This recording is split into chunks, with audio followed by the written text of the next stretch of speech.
할렐루야! 이 자리에 오신 모든 분들을 주님의 이름으로 사랑하고 축복합니다. 우리 한번 인사할까요? 하나님께서 이 자리에 함께 하십니다. 하나님께서 이 자리에 함께 하십니다. 네. 다율이가 바나나를 너무 열심히 맛있게 먹던데 다율이에게도 하나님의 은혜가 있기를 소망합니다. 40주년이 되었습니다. 40주년 되는 날입니다. 어저께는 약간 전야제 느낌이라면 오늘 40주년 되는 날입니다.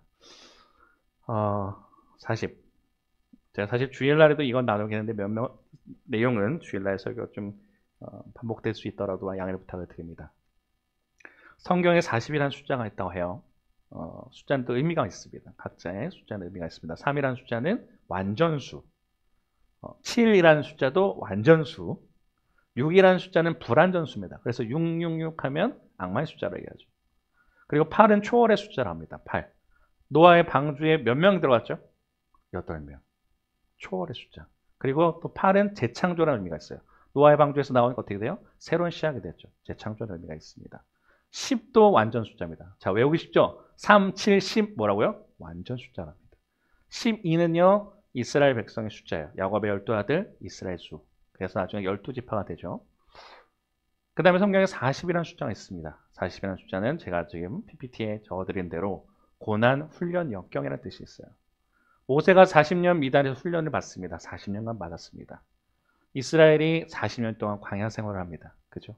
고난이었고 훈련이었고 역경이었습니다. 예수님께서 이 땅에 공생애를 하시기 전에 40일 금식을 하셨습니다. 그리고 노아의 홍수 40일. 40이라는 숫자는 절대 평범한 숫자가 아닙니다. 물론 문자적으로도 40이라는 숫자는 굉장히 큰 숫자예요. 그죠?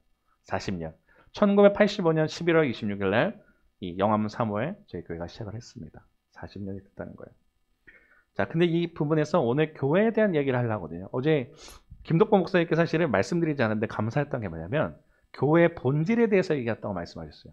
그래서 저희가 그 부제목이라 할까요? 이런 부흥에 제가 개인적으로 잡았던 제목은 부제목은 뭐냐면 다시 교회였어요. 교회 이야기를 하겠다. 교회에 대해서 좀 나누려고 해요. 자, 교회가 뭘까? 지금 오령영학교 위에 십자가 달렸습니다. 자, 그러면 교회 위에 십자가만 달려있으면 교회냐? 아닙니다.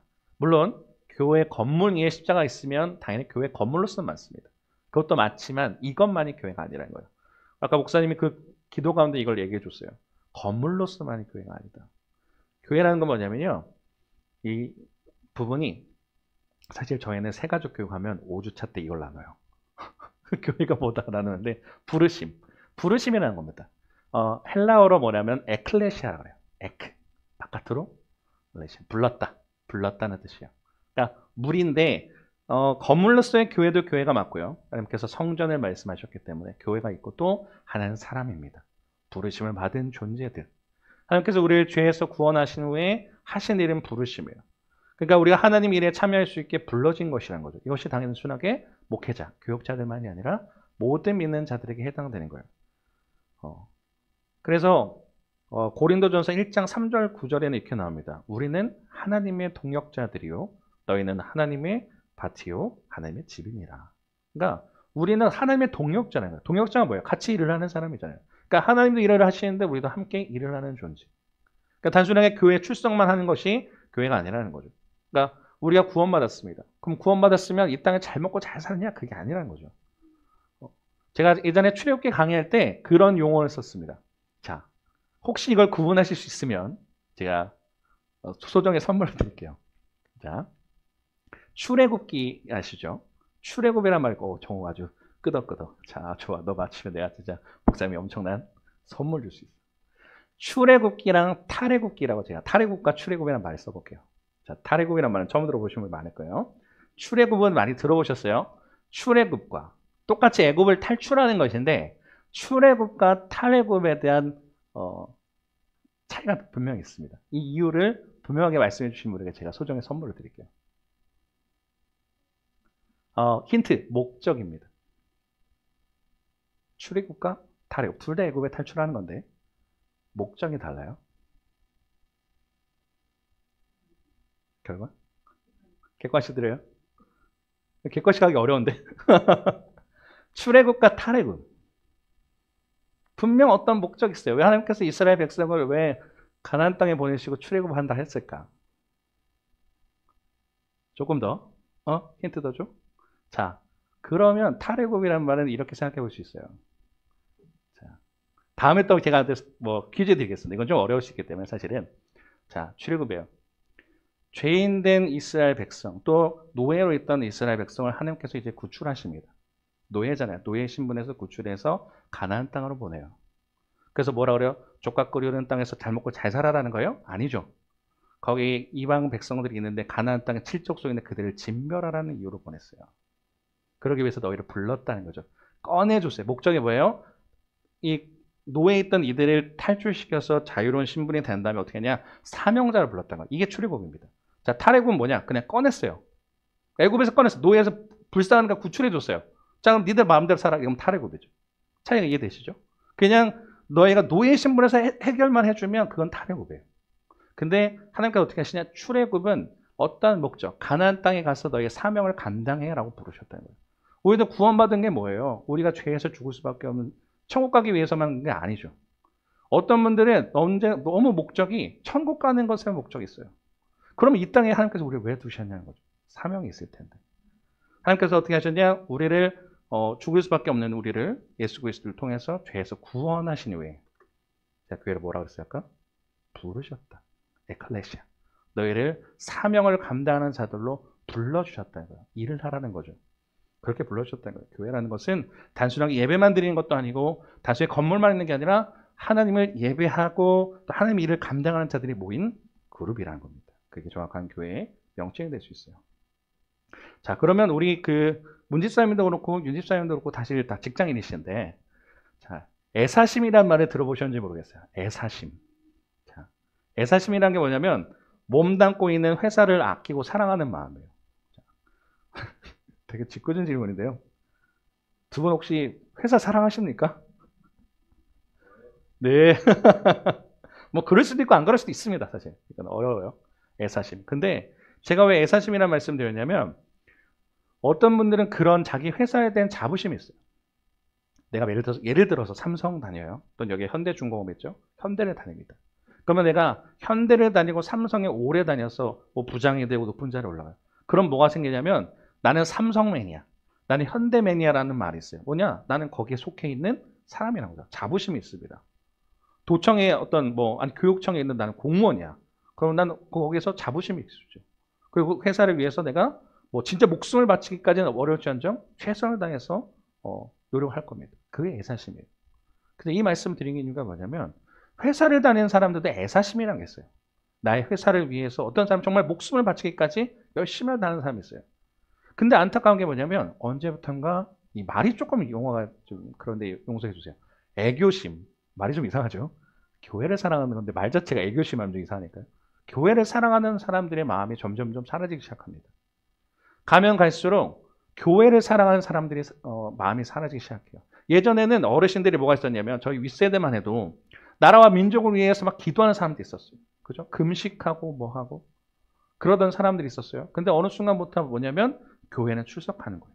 주일날 교회만 가면 됩니다. 나 교회 갔다 왔잖아. 뭐 수예배 또는 뭐 다른 것 부가적인 거 없어요. 때로는 심지어 뭐예요? 내가 귀찮으니까 그냥 유튜브로 예배 드리는 게 편해지기 시작하는 겁니다. 목사님, 저는 하나님 믿는데 교회는 다니기 싫어요. 이런 사람도 있어요. 저는 예수님은 좋은데 교인들이 싫어요. 집에서 유튜브로 예배 드리면 안 되나요? 뭐 그런 사람들이 나타나기 시작합니다. 점점 가면 갈수록 그럴 거라는 거예요.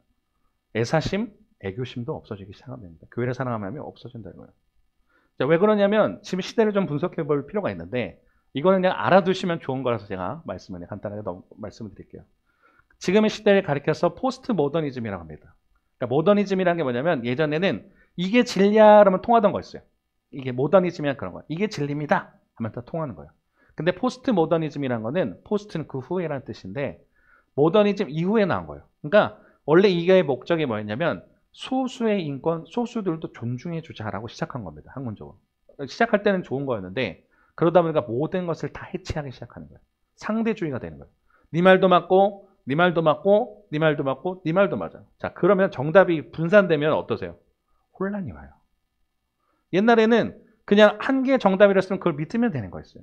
동의가 되지 않든 했다면 그래도 인정을 했단 말이죠. 근데 어느 순간부터 뭐 윤리, 종교, 예술, 철학, 건축, 문학, 삶의 모든 분야에서 상대화가 되는 거예요. 자, 그러면 이게 기독교에도 위협이 될 수 있죠. 자, 옛날에는 예수님만이 길이요 진리고 생명이라고 그랬습니다. 그죠? 그게 진리잖아요. 근데 어느 순간 뭐가 되는 거예요? 불교도 들고 일어나는 거예요. 야, 우리도 진리가 있어. 또 다른 종교들 들고 일어나는 거예요. 야, 우리도 진리가 있어. 그러면 얘도 맞고 쟤도 맞다고 하니까 어느 순간 막, 야, 교회 다닐 필요 없겠네. 그렇게 돼버리기 시작하는 거예요. 그리고 사람들이 어느 순간 어떻게 되냐면 MG라 그러죠. 점점 개인주의화 됩니다. 옛날엔 그래도 공동체 의식이라는 게 있었어요. 가기 싫은 거예요. 아, 나 귀찮네. 예배 드리지 말아야지. 그냥 유튜브로 보면 되잖아. 점점 상대화되기 시작하고 교회에 대한 사랑하는 마음이 없어지기 시작합니다. 자, 그의 성경은 어떻게 말하냐면 이렇게 말을 해요. 잠언 29장 18절 말씀, 오늘 본문의 말씀인데요. 한번 읽어보도록 하겠습니다. 읽겠습니다. 시작. 묵시가 없으면 백성이 방자에 행하거니와 율법을 지키는 자는 복이 있느니라. 아멘. 묵시가 없으면 백성이 방자에 행한대요. 묵시라는 게 뭐냐면 히브리어로 하존이라고 합니다. 하존. 그게 뭐냐면 하나님이 그걸 비전을 보는 거예요. 영어로 비전이라고 돼 있어요. NIV는. 그러니까 묵시가 없으면 백성이 방자 행한다는 거예요. 자기 마음대로 산다는 겁니다. 근데 율법을 지키는 자는 복이 있다고 그래요. 근데 정말 이게 맞는 게 어느 순간부터 이게 진리가 상대화되기 시작하고 자기 마음대로 이 묵시가 없으니까 하나님의 기준점이 없으니까 자기 마음대로 살잖아요. 그럴 때 어떻게 하냐? 하나님 없이 살아도 괜찮네 하고 살아가기 시작하는 거예요. 지금 시대 보면 점점 더 할 겁니다. 진리가 무너지기 시작해요. 다른 것을 자꾸 쫓기 시작합니다. 소수 인권 좋았어요. 근데 소수 인권에서 어떻게 나아가요? 점점 예, 자극적인 걸 쫓아가기 시작하면서 규칙이 없어져 버리기 시작하죠. 묵시가 없다는 거예요. 그러니까 하나님의 기준점이 있고 하나님의 꿈을 꾸는 사람들은 좋은데 꿈이 없으니까 아까 우리 목사님도 그랬어요. 하나님의 꿈을 꾸는 사람들은요, 그래도 하나님의 뜻을 따라 살았던 사람들이에요.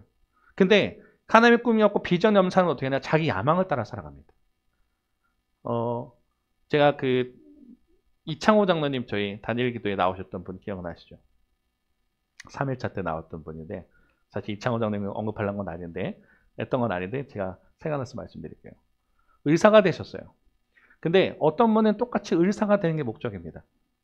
의사가 되는 게 목적이에요. 근데 제 친구 고3 때 제 친구가 전교 1등이었어요. 고3 때. 이과에서 내신 99.9가 나오더라고요. 야, 이런 인간이 있구나. 제 속으로. 근데 이 친구가 의사가 되는 게 꿈인데 이 친구 했던 말 그대로예요. 너 의사 왜 되려고 그래? 돈 많이 주니까. 저 사실 조금 충격이었어요. 돈 많이 벌기 위해서 의사가 되라는 사람이 있습니다. 물론 그 안에 생명 존중도 있겠지만 진짜 그 친구의 목적은 돈이었어요. 근데 제가 이창호 원장님 말씀드렸던 이유가 뭐냐면 이분이 재수를 하면서 꿈을 꿀 때 선교하는 것이 목적이 됐다는 거예요. 그러면서 그걸 위해서 의사가 된 거예요. 물론 의사 집안이기 때문에 의사가 되신 것도 있겠지만 달라요. 내가 무엇을 바라보고 꿈을 꾸느냐에 따라서 삶이 달라집니다. 돈을 따라가는 의사 또는 하나님의 꿈을 따라가는 의사. 내 야망을 따라 가기 시작하는 거예요. 사람들이 어느 순간부터 나 잘 먹고 잘 살아야지. 잘 먹고 잘 살아야겠지만 어느 순간부터 뭐냐면 자기 꿈대로 가는 거예요. 하나님의 꿈은 관심이 없어요. 나 잘 먹고 잘 살면 되는 거예요. 마치 탈애굽처럼. 하나님께서 나를 구원해 주셨는데 그럼 이제 난 잘 먹고 잘 살면 되겠다고 멈춰있는 상황. 구원파도 그래요. 우리 이단으로 구원파 하시죠. 구원파가 왜 문제인 줄 아십니까? 이들도 하나님 믿어요. 천국 가는 그 믿음도 있습니다. 근데 문제는 뭐냐면 우리는 천국 간다는 게 확정되었기 때문에 이 땅에서 막 살아도 괜찮다는 걸 갖고 있어요. 그건 문제죠. 이 땅에서 그러면 정말 심각하게는 그럴 리 없겠지만 살인을 저질러도 내가 주님 믿기 때문에 천국 가는데 문제 없다고 생각하는 게 그런 논리가 될 수 있어요. 이 땅에 그럼 우리 하나님께서 왜 남게 하셨나? 그러면 예수님 믿고 천국 간다면 당장 바로 부르셔도 될 텐데 왜 이 땅에서 우리는 오랜 세월 동안 살게 하셨냐는 거죠. 우리 그걸 찾아야 됩니다. 묵시가 없기 때문에 자극을 쫓아가요. 세상을 쫓아갑니다. 믿는 사람들도 그러는 거예요. 교회 다니지만 이들이 진짜 꿈꾸는 건 뭐냐면 자기 야망인 거예요. 나 중심적인 삶이 됩니다. 자, 근데 올해 40주년 되면서 저는 우리 하나님의 꿈을 꾸는가 한번 같이 나눠보려고 합니다. 제가 오늘 우리 풀 얘기는 안 드릴게요. 주일날도 말씀드렸다시피 저희 교회 40주년 오면서 사실 역사라기보다는 우리 두 성도님에 대한 이야기를 조금 집중적으로 하려 합니다. 2022년 2월 22일 날 제가 영암교회로 왔다 그랬어요. 영암 3호의 교회로 왔습니다. 왔는데 정말 비닐하우스로 된 사택. 이제는 여러분 다 외우실 거예요. 가보지만 않았지 거의 보신 것 같죠. 이곳에 처음 왔을 때 정말 충격적이었죠. 그 구성전, 아직도 이 교회에 있습니다.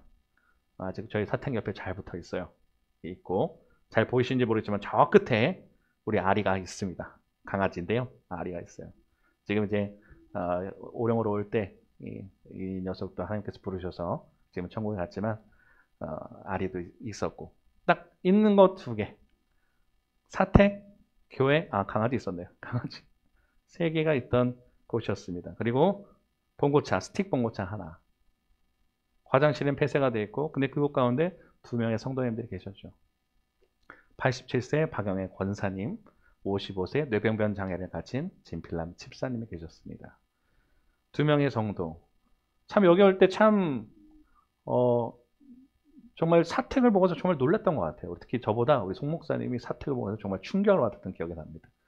빨갛지 않았는데 사택 보면서 빨갛다는 말을 했거든요. 이 불을 켰는데 하얀데 그 자기 심리 상태였죠. 사택이 빨갛지 않았습니다. 하얗습니다. 그 정도로 충격적이었어요. 이런 빛은 정말 꿈도 꿀 수 없는 이런 뭐죠? 이거 대롱대롱 이게 동그랗게 이거 누르는 지금 있는지도 모르겠는 그런 걸로 이렇게 대롱대롱해서 떨어질 것 같은 그런 사택. 오자마자 보일러가 안 돼갖고 폐렴 초기 증상까지 나와서 거의 인천으로 요양을 가야 했던 그런 곳. 두 명의 성도. 근데 참 두 명의 성도님들이 참 감사한 게 뭐냐면 이 두 분이 지켰기 때문에. 제가 계속 말씀드렸죠. 하나님의 꿈, 비전이라고 그랬잖아요. 모르겠습니다. 이분들이 정말 거창한 꿈을 꾸지는 않았을 수도 있어요. 근데 저희 박영애 장로님 같은 경우는 제가 지금도 그게 기억이 납니다. 사실 저희가 오기 전에 교회가 폐쇄가 됐을 때 교회였어요. 근데 지금은 이제 요양원에 가신 진한심 집사님이 그런 얘기 하실 때 이제 박영애 장로님보다 아까 언니인데 박영애 장로님하고 진한심 집사님하고 둘이 남았어요. 그때 이제 그 진한심 집사님이 그랬대요. 야, 우리도 떠나자. 우리가 떠나야 우리 목사님들이 고생을 안 한다 하고 교회를 떠나자 했대요. 그랬더니 우리 박영애 장로님이 하셨던 말이 저는 지금도 기억납니다. 아따, 형님 뭐다요. 우리가 지켜야지. 그래서 끝까지 지키셨어요. 자녀분들이 교회를 다니시지 않는 분들이 많아요. 큰 따님은 다니시고 몇 분 안 다니시는데 그럼에도 불구하고 사랑의 교회 가시라 했대요. 어머니, 저 사랑의 교회 가세요. 큰 교회니까. 아니다, 안 간다. 난 영원교회가 좋다. 1대 목사님 때부터 1대 창립기념 주일부터 출석하셔서 지금까지 우리 박영애 장로님은 이 자리를 지켜주셨습니다. 그렇기 때문에 교회가 있다고 생각해요. 애사심이라 치면 최고의 애사심인 것 같아요. 고관절이 부러졌죠. 저희 화장실 공사 시작하는 날 갑자기 전화를 받았어요. 갑자기 그 박영애 장로님이 옷을 갈아입다 넘어지셔가지고 고관절이 부러지셨다는 거예요. 장로님 말에 의하면 나중에 누가 씨름 선수가 집어던진 것처럼 내팽개치듯이 딱 넘어졌고 오른쪽 고관절이 딱 부러졌습니다. 87세 할머니가 고관절이 부러지면 보통 100이면 100 그렇게 생각합니다. 돌아가시겠다. 근데 제가 단에 선포했어요. 장로님 절대 안 돌아가신다. 감사하게 한 달 만에 퇴원하셨고 집에서 계속 요양을 하셨죠. 그리고 이 진필남 권사님 보신지 모르겠지만 제가 부축을 해야만 여기 올라갈 수 있는 공간이었어요. 올라가다 진 권사님 참 많이 넘어지기도 하셨는데 제가 부축을 해야만 갈 수 있는데 처음에 첫 부임해서 설교하던 날 기억납니다. 요령이 없어가지고 우리 권사님을 모시고 그땐 집사님이지. 집사님 모시고 올 때 30분이 넘게 걸렸어요. 그러니까 뭐 어떻게 잡아야 되는지 혹시 요령이 없어가지고요. 11시 예배잖아요. 거의 11시 20분에 예배를 시작했던 기억이 납니다. 앉혀드리고 뭐하고 하는데 진땀을 빼고 예배 드렸던 기억이 나요. 첫날. 그럼에도 불구하고 우리 집사님은 눈이 오나 비가 오나 저희보다 교회 오는 걸 더 좋아하셨어요. 끝까지 여기 요양원 가셨을 때도 오지 마라 해도 아니다 나 예배 가겠다 하셨던 우리 권사님이셨어요. 그 이후에 저희가 또 이 모든 문제들이 있었죠. 일대 목사님과 땅 명의 문제라던가 또 맹지에 또 여러 가지 교회를 움직여야 되는 상황이 있었기 때문에 제가 선교 멸치를 팔았습니다. 멸치를 팔고 오른쪽에 보이시는 멸치가 선교 멸치예요. 우리 감독님이라는 감리교는 감독 제도가 있어요. 감독님한테 가서 선교 멸치를 떼다가 전국에 공문을 뿌리고 제천, 평창, 홍성, 홍천 저 거의 전국으로 돌아다닌 것 같아요. 정말 죄송한 거는 제 영상 그 인터뷰 영상이 있거든요. 거기 보면 아마 얘기했을 겁니다. 우리 송 목사님 그때 제가 스틱 운전해야 되는데 오토는 제가 하거든요, 봉고차를. 근데 스틱은 제가 장롱면허 쉰지 꽤 오래됐어가지고 못했습니다. 그래서 우리 목사님이 거의 전국 돌 때 운전을 몰빵했습니다. 잠을 깨야 되는데 돌리잖아요. 전국 돌아다니면 졸리니까 잠을 깨야 되다 보니까 졸음껌을 엄청 많이 드셨어요. 위가 상했어요. 그래서 졸음껌을 지금 쳐다도 안 봅니다. 우리 목사님은 졸음껌을 쳐다보지도 않아요. 그러면서 정말 강원도도 막 7시간 걸려서 갔다가 내려왔던 기억이 나고 그 과정 속에 교회를 옮겨야 되는데 너무나도 스트레스 받고 해갖고 제가 지금도 기억나는 게 그나마 지금 많이 복귀됐어요. 하나님께 감사해요. 요만큼이 진짜 요만큼이 휑했었어요. 아예 그냥 하얗게 그냥 보여서 큰일 났다. 이제 야 진짜 대머리가 되겠구나. 안 그래도 머리가 없는데 더 없어지겠구나 걱정을 했습니다. 그렇게 막 머리가 매일 이렇게 잠만 빠지기 시작하고 그러다가 급성 당뇨가 오기 시작하고 종기가 나서 수술하고. 그러니까 저희는 그래요. 우리 교회는 우리 건강과 바꾼 교회다. 이 정도면 저는 애사심은 충분하다 생각합니다. 우리 교회는 애사심이. 자, 그 가운데 우리 성도님들 얘기 드린다고 그랬죠. 백가정 500성도 세상 안으로.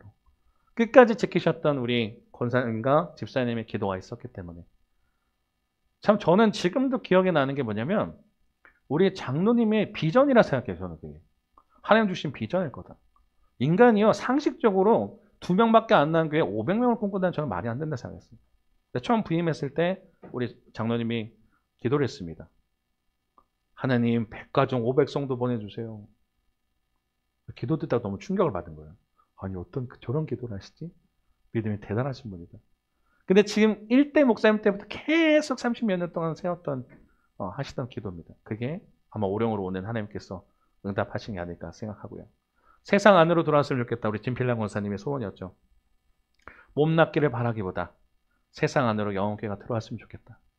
사실 저기에서 영혼교회에서 저희가 만약에 있었다 해도 사실 처음에 땅 명예를 찾고 왔을 때 거기서 멈췄어도 저한테 뭘 할 사람이 없었죠. 오히려 박수를 쳤습니다. 아무도 해결 못한 걸 했다.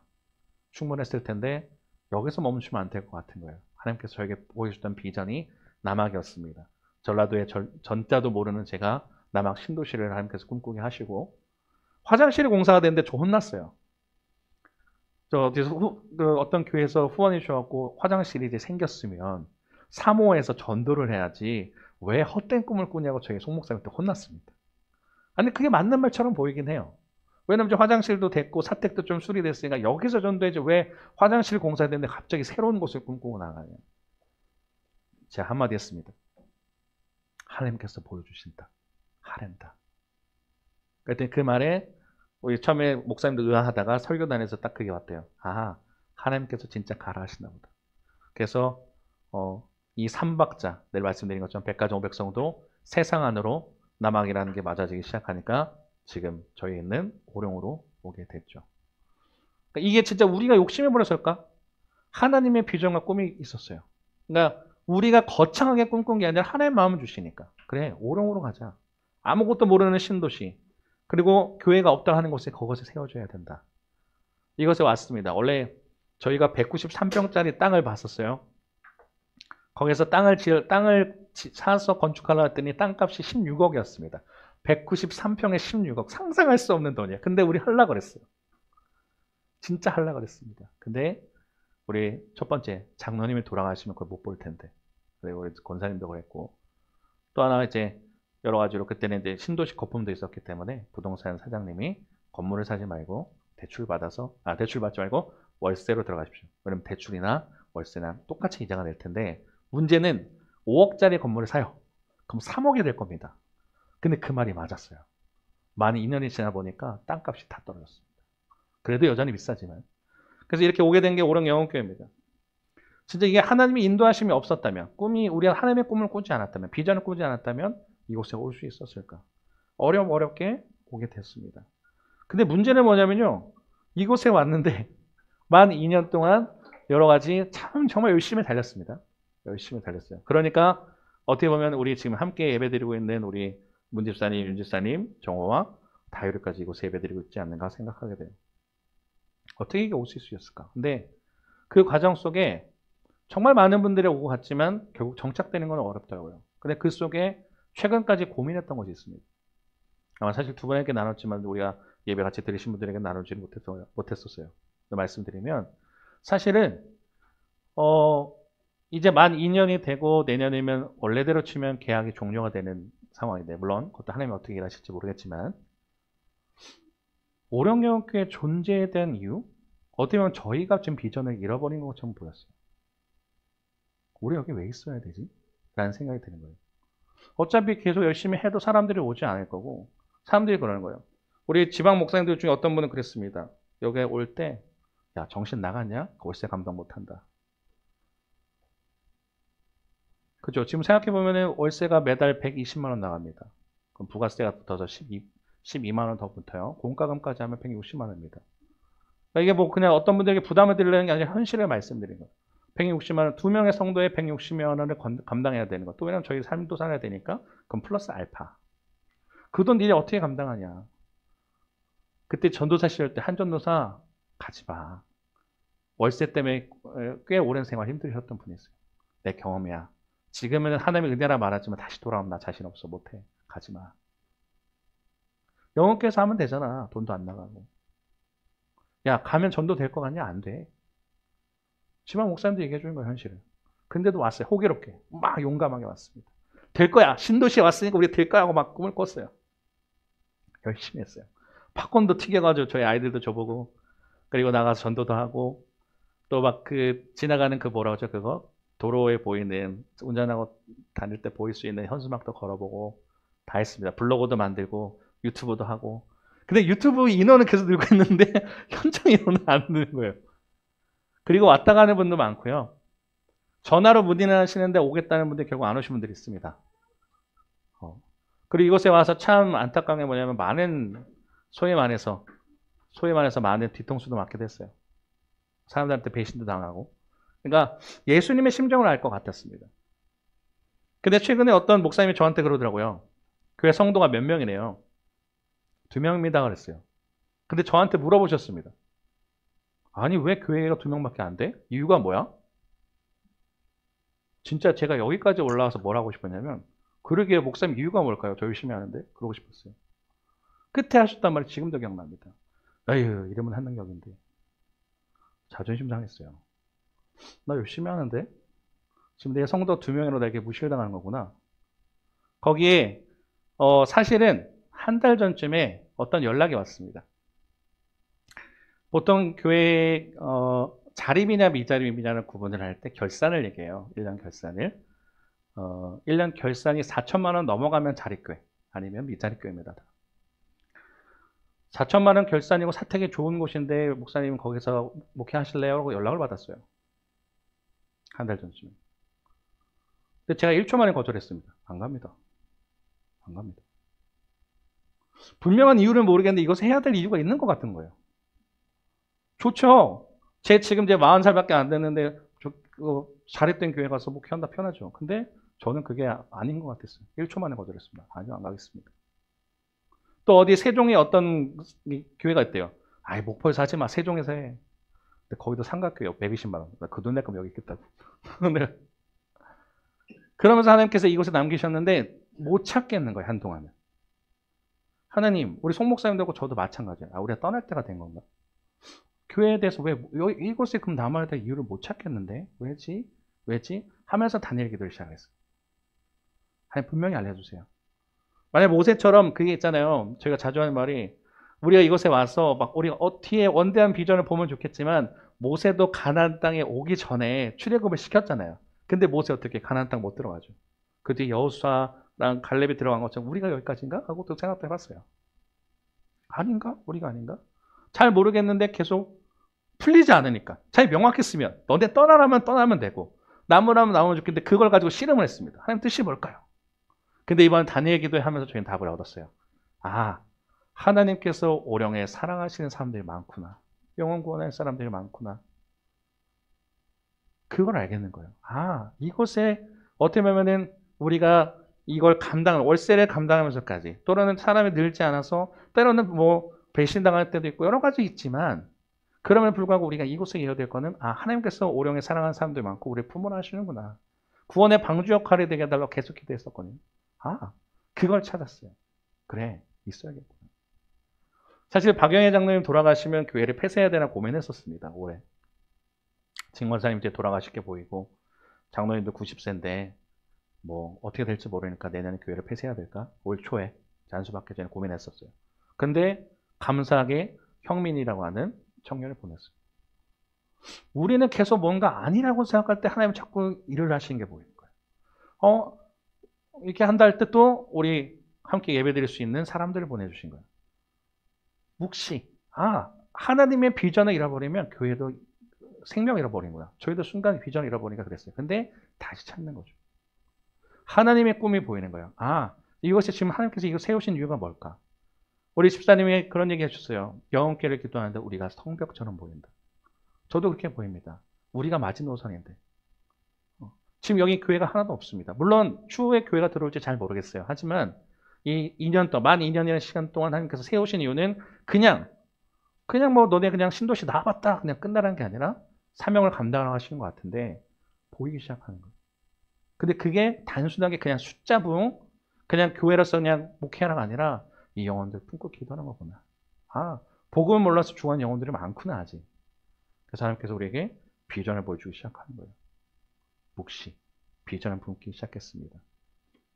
그래, 그것 가운데 하나님께서 이사야 60장 말씀을 주셨습니다. 60장 1절, 2절 한번 읽어볼까요? 같이 읽어보겠습니다. 시작.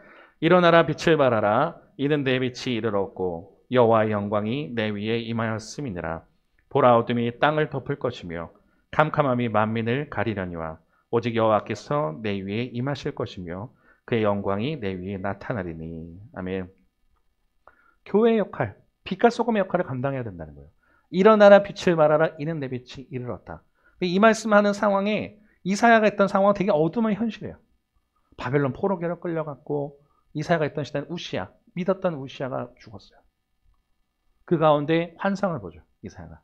성전 예배당에 가서 슬퍼하고 있을 때 환상을 보는 거예요. 웬 천사가 나타나 있는데 그 두 개의 날개로는 얼굴을 가리고 두 개의 날개로는 날고 있고 두 개의 날개로는 발을 가리면서 얘기하죠. 거룩하다 거룩하다 만군의 여호와. 근데 그 이사야가 그 하나님의 영광을 본 순간 얘기하죠. 나 죽었다. 그랬더니 이 수룹이라고 하는 천사가 이사야의 이 입을 숯불로 재했다 그러죠. 찢어서 네 죄가 사해졌다 합니다. 근데 그 다음에 하는 얘기가 있어요. 그 다음에 하는 얘기. 제가 말씀드렸죠. 아까 출애굽.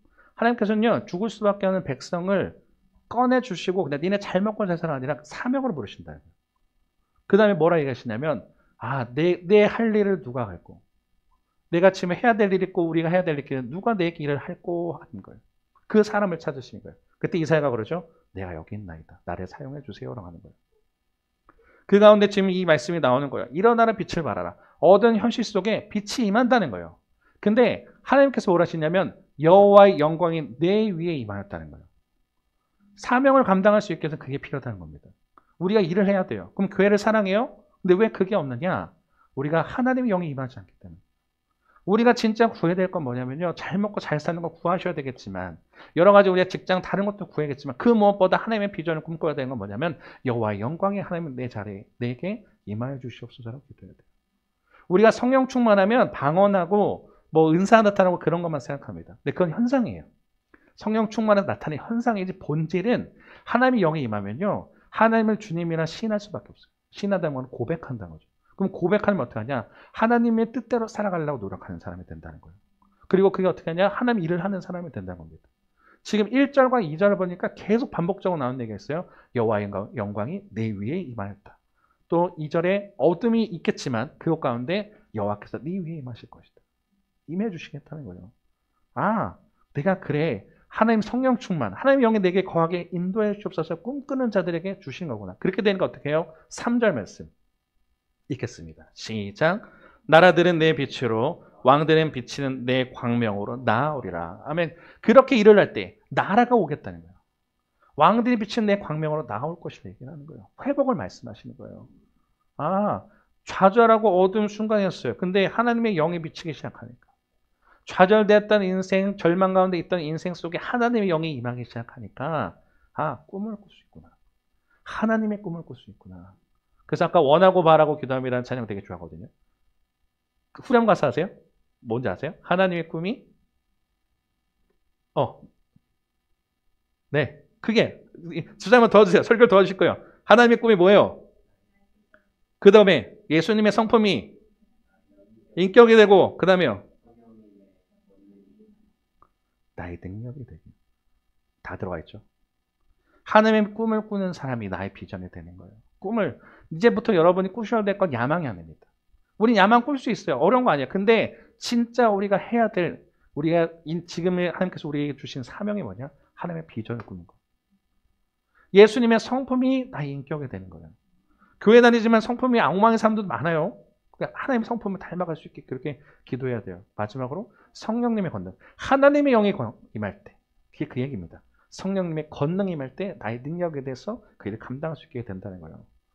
40주년에 대해서 제가 여러분에게 말씀드리고자 하는 게 이겁니다. 우리 언제부터 이걸 놓치기 시작했구나. 하나님 오늘 이 순간 구할 때 여러분요 다른 것 구하시기 전에 먼저 구하세요. 하나님의 영이 내게 임하게 하는 인도하여 주옵소서. 성령님이 내게 임하여 주옵소서라고 구하셔야 돼요. 그럴 때 하나님의 꿈이 비전이 되고 예수님의 성품이 나의 인격이 되고 성령님의 권능이 나의 능력이 되는 것을 정말 살게 되시는 겁니다. 고린도전서에 보니까 그렇게 나옵니다. 고린도전서 12장 3절에 그렇게 나와요. 한번 읽어볼게요. 시작. 그러므로 내가 너에게 알리노니 하나님의 영으로 말하는 자는 누구든지 예수를 저주할 자라 하지 아니하고 또 성령으로 아니하고는 누구든지 예수를 주시라 할 수 없느니라. 아멘. 지나가는 사람 붙잡고요. 내가 10만 원 줄 테니까 당신 예수님을 주라 고백해 보세요. 해보세요. 그냥 읽으라는 거 말고 진짜 당신이 진정으로 내가 10만 원 줄 테니까 예수님을 주님이라 고백해 보세요 하잖아요. 될까요? 못할까요?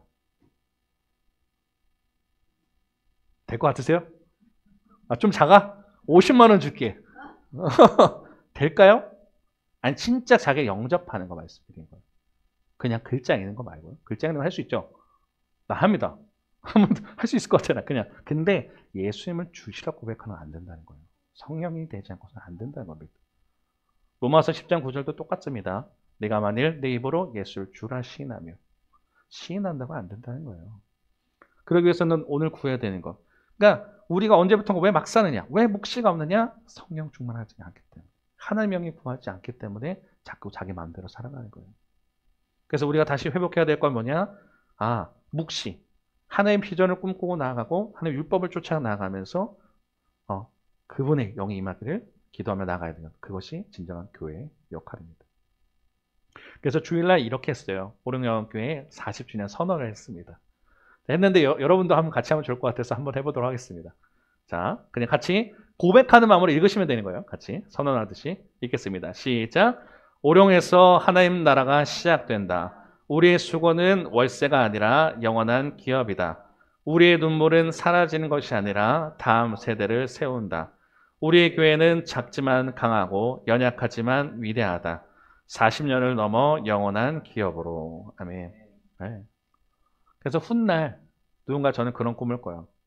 오룡에 어떻게 복음이 들어오게 됐어요? 얘기를 할 때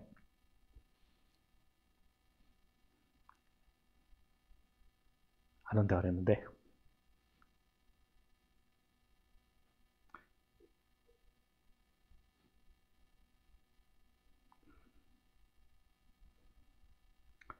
장로님이 주일날 저희 장모님이 주일날 설교를 보고 마음이 아팠대요.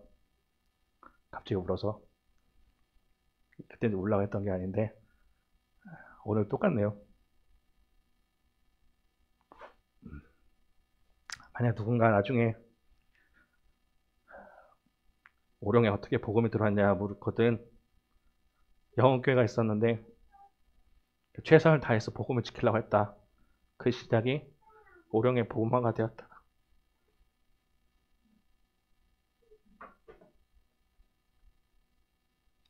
저는 그런 꿈을 꿉니다. 꿈을 꾸는 거예요.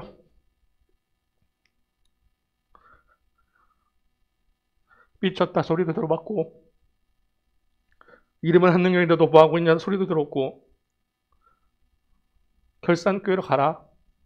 자립된 교회에서 편하게 목회라도 소리 들었지만 아닌 거예요. 하나님의 뜻이 아닌 거예요. 남았습니다. 분명히 알려주셨어요. 하나님께서 원하시는 영혼들이 있다. 그러니까 우리가 해야겠구나. 단순히 월세를 감당하는 게 아니라 이거는 헌신이고 사명이다. 그리고 어쩌면 지금 흘리는 눈물들이 사라지는 게 아니라 다음 세대를 세우는 거다. 오늘인가 어젠가 우리 목사님은 그런 얘기 했습니다. 어쩌면 우리 다음 세대는 다율이가 아닐까? 저 꼬마아이도 함께 세우신 다음 세대가 아닐까? 정호가 아닐까? 그런 얘기 나눴습니다. 작지만 강하고 연약하지만 위대한 교회, 저는 오령영교를 그렇게 소개하고 싶습니다. 그리고 하나님의 은혜 가운데 40년이 넘었어요. 그리고 분명히 하나님은 내년이 어떻게 될지 모르지만 끝이 아니라 영원한 기업으로 이끄실 걸 믿습니다. 네. 그리고 우리가 40주년에 같이 이렇게 여러분과 나누고 하는 거예요. 자, 그럼 우리만 끝날 것인가? 아닙니다. 여러분들도 각자 맡은 교회에서 헌신하고 해야 될 텐데, 이러면 너무 오령영교회 이야기로 끝날 텐데, 저는 저희 교회만 얘기하는 것이 아닙니다. 우리가 교회, 각자 교회, 또 한 명의 교인으로서 어떻게 되느냐. 루비 캔드릭 얘기를 하고 우리 같이 찬양하고 기도할까 합니다. 루비 캔드릭이라는 선교사가 있었습니다. 26세 선교사였어요. 처녀 선교사인데 이분이 했던 말이 있습니다. 뭐냐면 만약 내게 1000개의 생명이 있다면 그 모두를 한국을 위해 바칠 것이다. 참 대단한 말이에요. 만약 내게 1000개의 생명이 있다 해도 그 모두를 한국을 위해 바칠 것이다. 자, 여러분은 26살 때 어떤 꿈을 꾸셨어요? 뭐 했을까요, 우리? 한국의 고향도 아니고 그냥 하나님께서 감동해 줘서 온 나라. 근데 이분이 죽을 때 그런 얘기 했다는 거예요. 나는 1000개의 생명이 있다 해도 그 모두를 한국에 바칠 것이라고 순교했어요. 루비 캔드릭은 그래도 좀 알려진 선교사입니다. 근데 양화진에 가면요, 이름 없이 빛도 없이 순교하신 분들도 많아요. 그런 눈물과 수고가 있었기 때문에 한국에 복음화가 되기 시작했는데 우리 정말 우리 교회를 사랑하는 마음이 있는가? 제가 말씀드렸잖아요. 우리 새가족반 교육하면 5주 동안 교육하거든요. 1주차는 아이스 브레이킹하고 2주차, 3주차, 4주차하고 5주차가 나의 사랑, 나의 교회인데 거의 루비 캔드릭이 마지막에 순교하기 전에 쓴 편지가 있습니다. 제 편지를 나눠드릴까 합니다. 자, 우리 루비 캔드릭이 이렇게 썼대요. 오늘 밤은 유난히도 고향으로 돌아가고 싶습니다. 외국인을 죽이고 기독교를 증오한다는 소문 때문에 부두에서 저를 끝까지 말리셨던 어머니 얼굴이 자꾸 제 눈앞에 아른거립니다. 아버지, 어머니, 어쩌면 이 편지가 마지막일 수도 있습니다. 제가 이곳에 오기 전 뒤뜰에 심었던 하나의 씨앗으로 인해 이제 내년이면 온 동네가 꽃으로 가득하겠죠. 그리고 또 다른 씨앗을 만들어내겠죠. 저는 이곳에 작은 씨앗이 되기로 결심했습니다. 제가 씨앗이 되어 이 땅에 묻히게 되었을 때 아마 하나님의 시간이 되면 조선 땅에는 많은 꽃들이 피고 그들도 여러 나라에서 씨앗이 될 것입니다. 저는 이 땅에 저의 심장을 묻겠습니다. 바로 이것은 조선에 대한 제 열정이 아니라 하나님의 조선을 향한 열정이라는 것을 알게 되었습니다. 어머니, 아버지 사랑합니다. 라고 루비 캔드릭이 편지를 썼어요. 26살 이제 처녀 선교사가 이제 죽기 전에 얼마나 두려울까요? 그러니까 처음에 그런 내용을 써요. 무섭다. 하지만 한 알의 밀이 땅에 떨어져 죽으면 많은 열매를 맺는다는 것처럼 나도 이 땅에 심장을 묻겠다는 얘기를 해요. 근데 그 이유를 분명히 합니다. 이거는 내 열정이 아니라 하나님의 조선을 향한 열정이라는 걸 알았기 때문에 내가 여기서 그것을 감당할 수 있다고 합니다. 1000개의 심장이 있더라도 나는 한국을 위해서 바칠 것이다. 우리는 어떤 꿈을 꾸고 있습니까? 세상에서 잘 먹고 잘 살고 싶어하는 꿈을 꾸는 사람들이 많아요. 교회가 그냥 어느 순간부터 그냥 썬데이 크리스찬처럼 마치 그래 나 출석했으니까 됐지 않아? 하신 분들이 많습니다. 근데 우리가 분명한 정체성을 알아야 돼요. 우리는 I'm not a worker. 나는 노동자가 아닙니다. I'm a worshiper. 나는 예배자입니다. 여러분들 직장에 생활하세요. 근데 나는 그래요. 주중에서 반대로 살아갈 때 많은 거예요. 주중에서도 나는 예배자가 되고 하나님께서 불러신 직장인 뿐이어야 되는데 언제부터 우리는 노동자가 먼저 되고 예배자가 후가 되기 시작합니다. 근데 하나님의 꿈을 꾸는 사람들은 반대가 돼야 돼요. 직장에서 나는 예배자가 먼저고 I'm not a worker. 난 노동자가 아니라는 사실을 알아야 돼요. 이 정체성이 분명해지지 않으니까 묵시가 없어지는 거예요. 그러면서 교회에 대한 사랑이 없어지기 시작합니다. 사랑하는 여러분, 섬기시는 교회에서도 분명한 정체성. 내가 1000개의 목숨이 있더라도 이 땅에 한국에 바치겠다 했던 것처럼 나는 하나님께 주신 사명, 내 꿈과 내 야망을 위해서 가는 것이 아니라 하나님의 비전을 꿈꾸고 영원교회를 위해서 우리 박영애 장로님, 진필라임 권사님이 꿈을 꿔서 여기서 왔듯이 여러분들 꿈을 꾸시고 헌신하실 때에 또 하나님께서 이 땅에 다시 부흥과 성장으로 이끄실 걸 믿습니다. 한 주간 살아가실 때에 그렇게 살아가시고 또한 영원교회를 위해서도 그렇게 기도해 주셔서 40년을 넘어서 영원한 기업으로 나가는 교회 될 수 있게 기도 부탁을 드리겠습니다. 우리 함께 우리를 사용하소서 함께 찬양하고 오늘 좀 시간이 갔지만 같이 좀 통성으로 기도하는 시간을 갖지려고 합니다. 우리 함께 우리를 사용하소서 함께 찬양하겠습니다.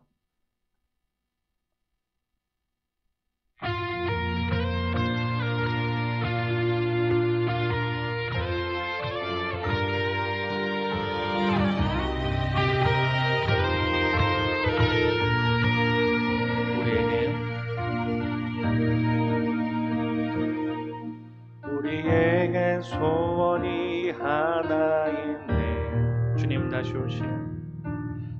다시 오실 그날까지 우리 가슴에 새긴 주의 십자가 사랑 나의 교회를 사랑케 하네. 주의 교회를 향한 우리 마음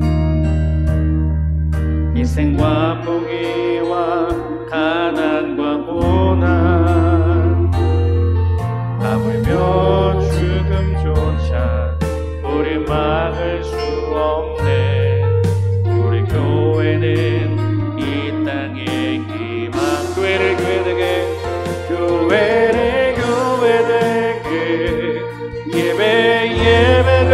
예배되게 우리를 사용하소서. 진정한 부흥의 날 오늘 임하도록 우리를 사용하소서. 다시 고백할까요?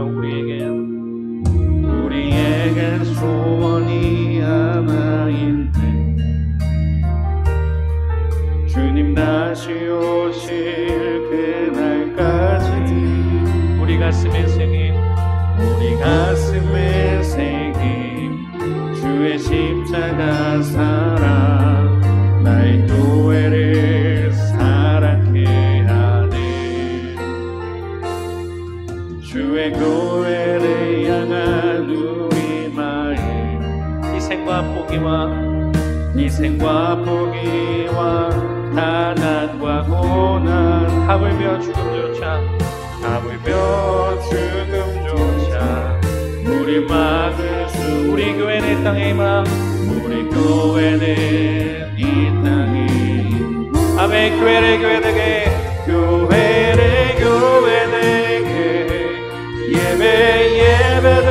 예배되게 우리를 사용하소서.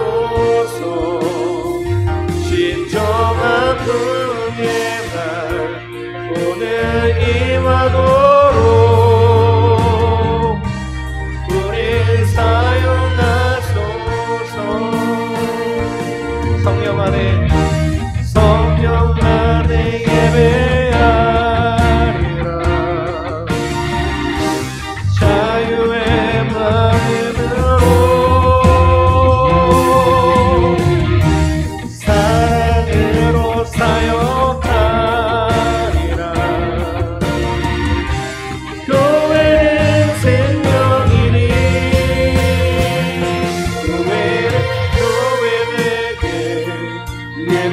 예배되게 우리를 사용하소서.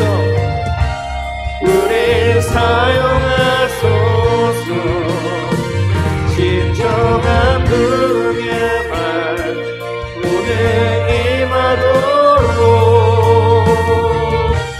우리를 사용하소서. 교회를 교회되게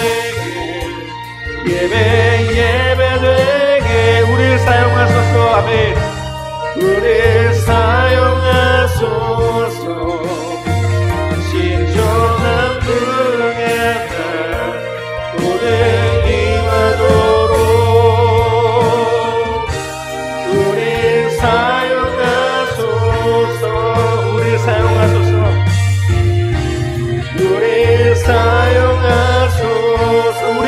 사용하소서.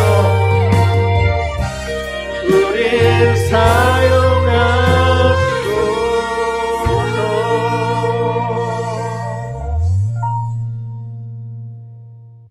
사용하소서. 우리 시간 같이 통성으로 기도하기 원합니다. 이 시간에 기도할 때 하나님, 교회는 예수 그리스도의 피값으로 사신 교회라고 그랬어요. 근데 우리 언제부턴가 교회는 그냥 출석하고 말고 그냥 그런 곳으로 남아버리지 않는가 생각하게 됩니다. 이 시간에 기도할 때 하나님, 하나님께서 생명으로 세우신 그 교회를 우리가 살릴 수 있도록 내가 헌신하겠습니다.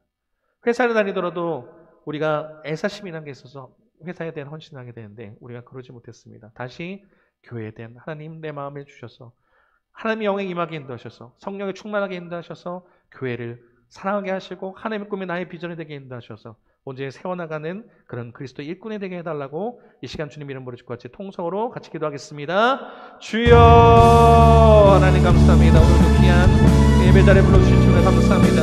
하나님께 우리가 진정한 교회에 대해서 다시 나누게 하시니 감사합니다. 이 시간에 기도하고 나갈 때 진정으로 다시 그리스도의 꿈을 꾸고 나가는 저희들 되시도록 인도하여 주옵소서. 언제부턴가 교회 이름이 땅에 떨어지기 시작하고 언제부터 교회를 사랑하는 마음이 사라지기 시작하면 유튜브로 편안하게 보려고만 하고 있고 우리가 언제부터 헌신하지 않고 개인적 신앙에 나아버렸던 것에서 벗어났어.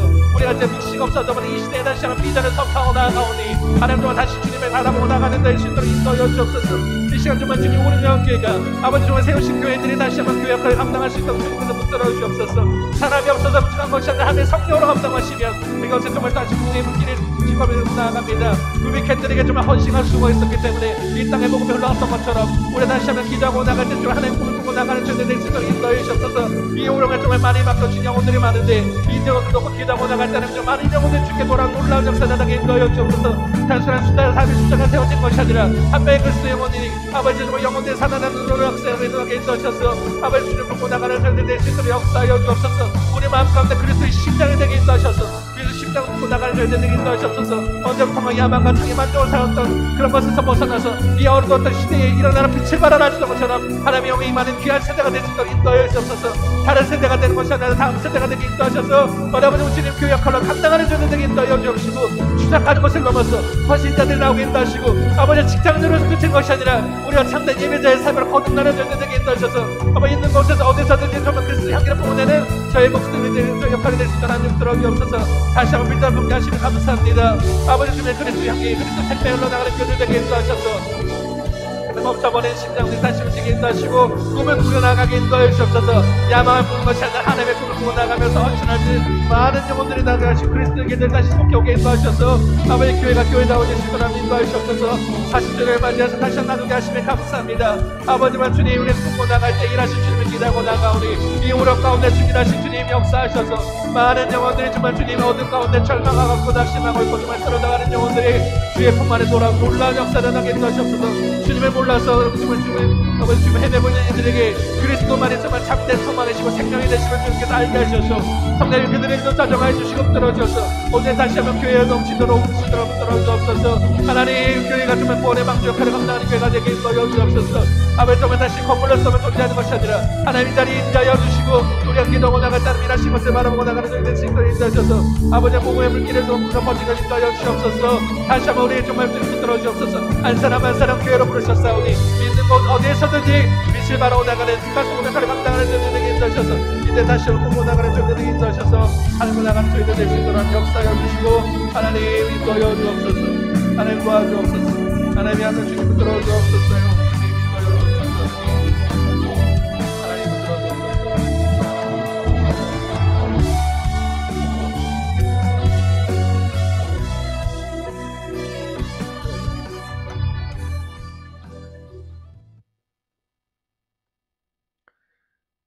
하나님 참 감사합니다.